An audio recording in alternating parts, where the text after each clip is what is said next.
जोरदार तालियों से स्वागत कीजिए। मैम यस ओके हौसला अफजाई करते रहे। मोहित क्लास 12 स्प्रिंटर। बेटा इधर देखो बेटा मैम भूमिका ये आइए आइए बेटा वर्षा तिवारी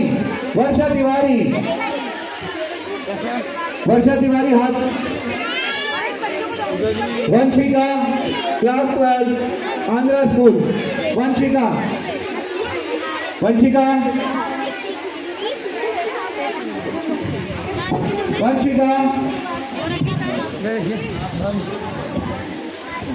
तान्या सिंह इधर इधर ऐसा school. Oh sorry union academy school.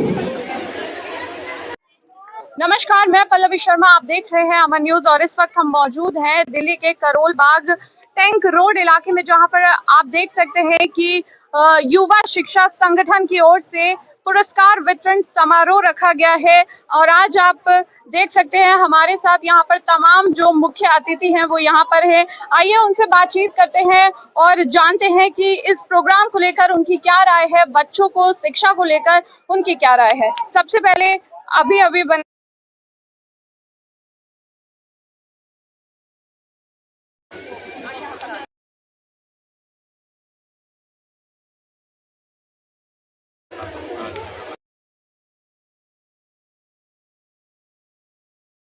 साथ जो बराबर संख्या में जो लड़के और लड़कियों को सम्मानित किया गया वो भी काफ़ी अच्छा है, जो समाज के लिए एक प्रेरणा का काम करेगा आगे आने वाले समय में। आपने दो मूल मंत्र जो हैं वो शिक्षा के लिए बच्चों को दिए हैं, क्या आपका क्या खुद का एक्सपीरियंस रहा है उसको लेके, वो बताइए। मैंने तो अपने जीवन में ये जो दो मूल मंत्र हैं, जैसे निरंतरता और ईमानदारी, इसको अपना के रखा है, ताकि जो भी मैंने किया है, आज जो भी मैं कुछ हूँ, इसी वजह से हूँ शायद, क्योंकि मैंने शिक्षा में जितना भी मैंने पढ़ाई की या और भी जो कार्य किए हैं अभी तक, उसमें मैंने सदा ये दो चीज़ों को अपने दिनचर्या में इनकलकेट करके रखा है, ताकि मैं आगे इसको, और आशा है कि आगे भी ऐसे ही ये चलता रहे, तो जीवन में ऐसे ही सफल होते रहेंगे। आप मुझे ये बताइए, हम सब ने जाना है आज इस मंच से, लेकिन मैं आपसे चाहूंगी कि आप खुद अपना परिचय दें ताकि और भी यहाँ के से अलावा जो बच्चे हैं वो आपको जान सके और दुनिया में भी जान सके। तो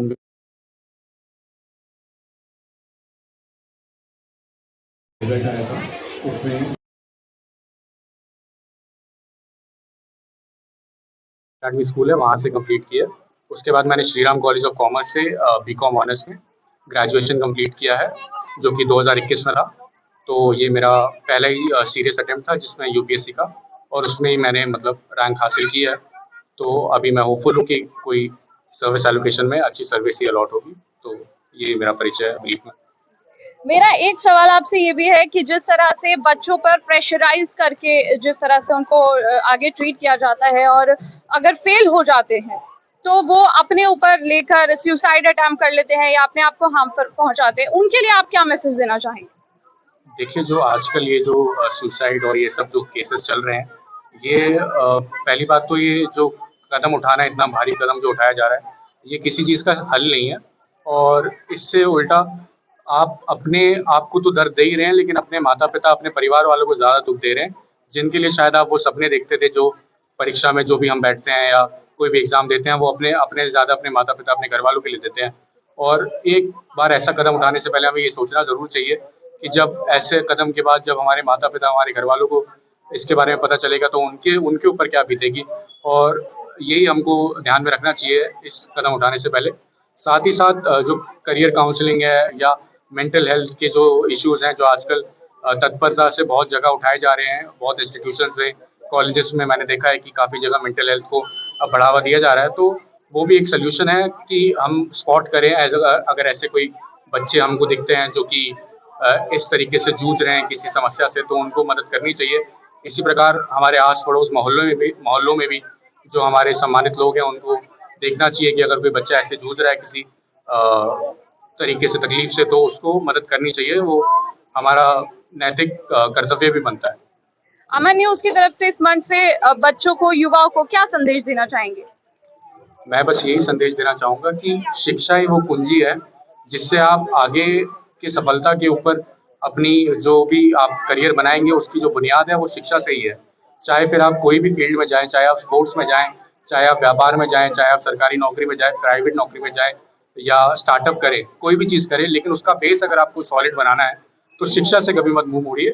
एक बेसिक फॉर्मल एजुकेशन जरूर लें, कम से कम डिग्री एजुकेशन जो आजकल लेनी चाहिए वो तो लेनी ही चाहिए हर बच्चे को, ताकि वो एक अच्छा बेस बने उसका और आगे अपने जीवन में वो अच्छा कर सके। तो यही मेरा मैसेज है सभी बच्चों को। Thank you so much. इसके साथ ही हमारे साथ मौजूद हैं अज्ञावती जी, जो एएसआई है दिल्ली पुलिस से, करोल बाग से। उनसे बात करते हैं और जानते हैं कि उनका यहाँ पर आने का जो अनुभव है वो किस तरह से रहा है। नमस्कार मैडम। हाँ जी मैम,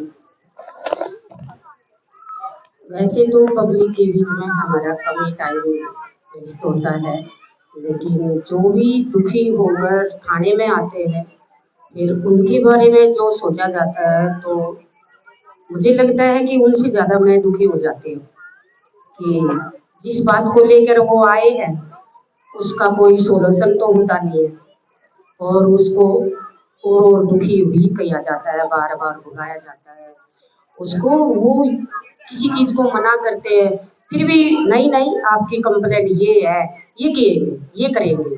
अरे कंप्लेंट तो वकील लिख देते हैं, उनको पता ही नहीं होता बेचारों को कि ये आए क्यों हैं और इनको दुख क्या है।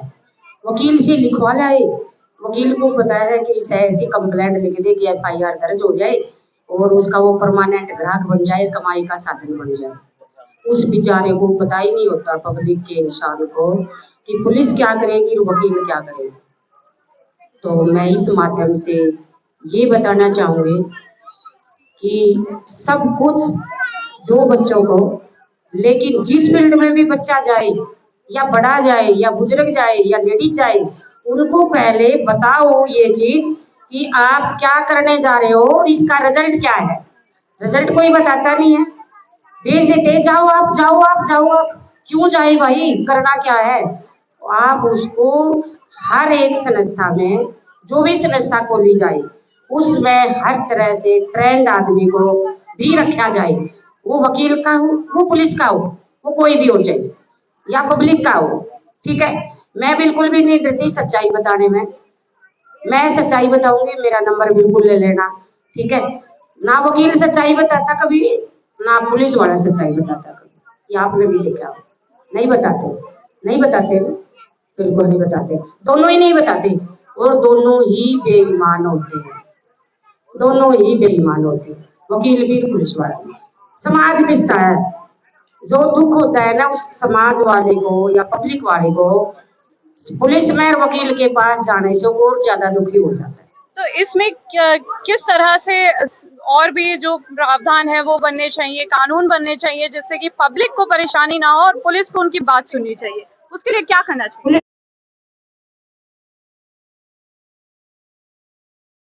वकील भी सुनते हैं,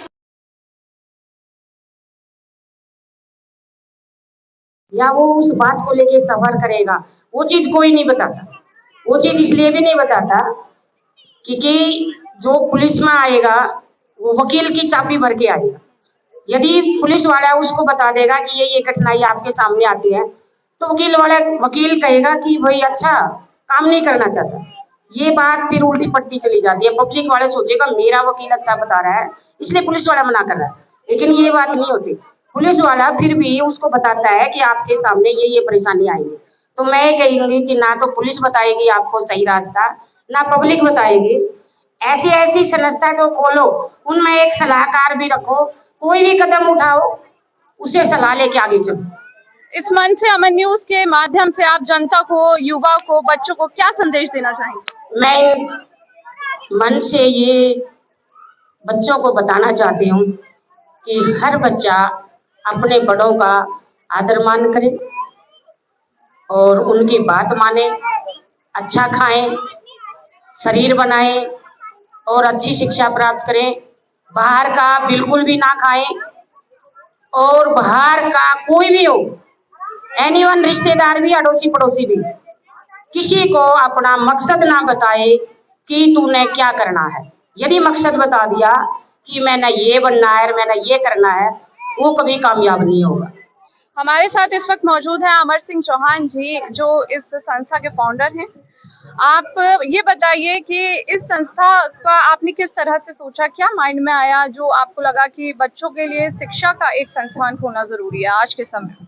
सबसे पहले तो मैं आपको बताना चाहूँगा कि मैं एरिक्सन कंपनी में वर्किंग हूँ और पिछले 3 सालों से मैं वर्क फ्रॉम होम कर रहा था। तो मेरी खुद की बिटिया जो बहुत छोटी है, जब मैंने उसका फॉर्म भरा तो मैंने देखा सोसाइटी में कितने लोग हैं ऐसे जो अपने बच्चों के फॉर्म नहीं भर पा रहे हैं और वो साइबर कैफे वगैरह में जाते हैं तो उनसे मन चाहे पैसे लिए जाते हैं, तो और उनके फॉर्म की करेक्टनेस भी सही नहीं होती है। तो पिछले 3 साल से मैं ये काम कर रहा था बट ऑफलाइन कर रहा था। तो इस साल मैंने सोचा इसको बड़े प्लेटफॉर्म पे लेके जाए। तो हमने फरवरी में दिल्ली सरकार द्वारा EWS नर्सरी DG एडमिशन के जो फॉर्म निकले तो हमने 55 बच्चों के फॉर्म भरे थे और उसमें से 18 बच्चों के नाम आए। 3 सलवान पब्लिक, GD टाइटलर, बाल भारती, SD पब्लिक।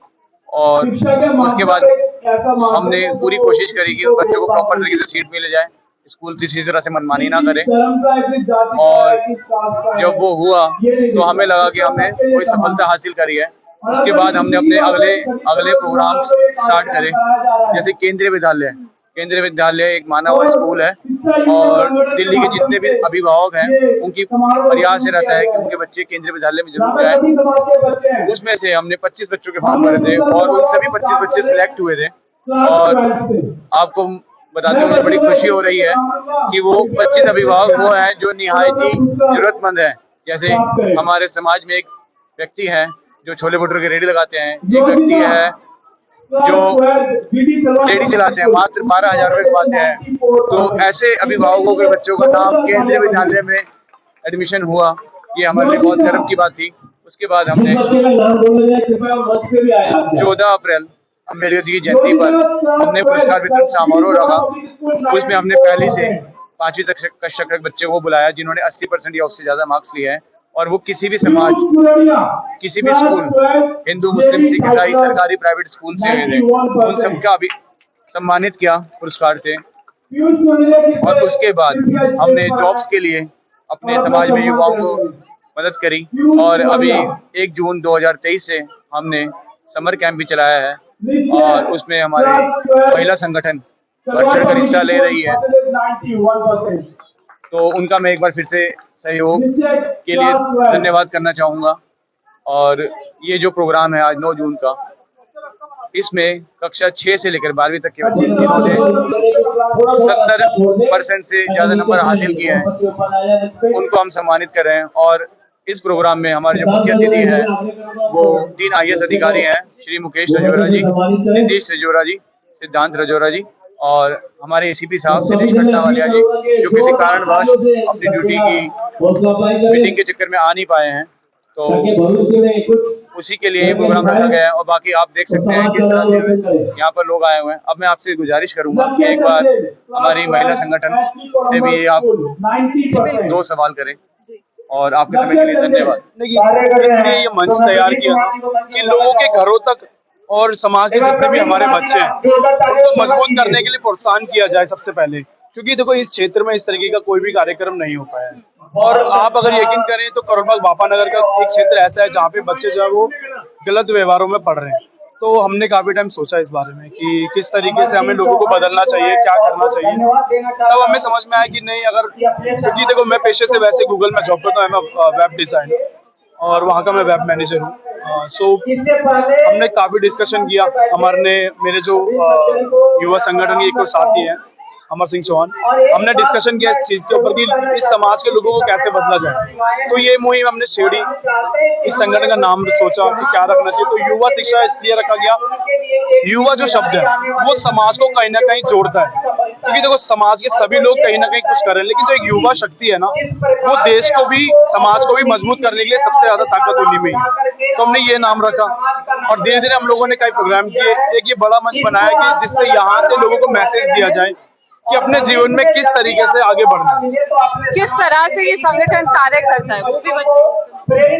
संगठन कार्य करता है, जैसे मान लीजिए हम लोग 2 थे पहले, आज हम 10 लोग हैं और 10 लोगों को एक साथ जुड़ने में समय लगा, क्योंकि जब हम 2 थे तो थोड़ी ताकत कम थी। लोगों ने देखा कि जिस तरह के कार्य हम लोग कर रहे हैं, जैसे कभी बुक्स डिस्ट्रीब्यूट करना, लोगों के एडमिशन कराना, इस तरह कई कार्यक्रम हमने किए। तो यहाँ जाके जब लोगों को समझ में आया कि कार्य जो है वो अच्छे हो रहे हैं, तो हम लोग जुड़ते चले गए। तो आज करीब हमारे संगठन में 10 से 15 लोग हैं, जिनमें से 8 तो महिलाएं हैं, और ये बड़ी खुशी होती है कि संगठन को मजबूत करने वाली महिलाएं साथ जुड़ी हैं। और देखकर इस चीज से हमारे अंदर एक शक्ति आई है कि हम लोग छोटे नहीं है, हम लोग बढ़ने के लिए समाज के साथ में और बड़ा किया जा सकता है। तो मेरा मैसेज सिर्फ इतना है कि अपने परिवार के साथ अपने आसपास के लोगों को देखकर वह बदलें, और जैसे हम इस तरह के कार्यक्रम के हवाले से जुड़े और उन रास्तों को छोड़े जहाँ पे वो उनका भविष्य खराब कर रहे हैं। जिन बच्चों की 70% से अबव मार्क्स आए हैं उनको यहाँ पर अवार्ड से सम्मानित किया गया है। साथ ही IAS और IAS के अधिकारियों ने यहाँ पर बच्चों को बढ़ावा देने के लिए उनके प्रति भाषण भी दिया और उनको बताया कि आगे किस तरह से शिक्षा के माध्यम से वो अपने जीवन में सफलता हासिल कर सकते हैं। फिलहाल के लिए इतना ही। देश और दुनिया की तमाम बड़ी खबरों से जुड़े रहने के लिए आप देखते रहिए अमन न्यूज़।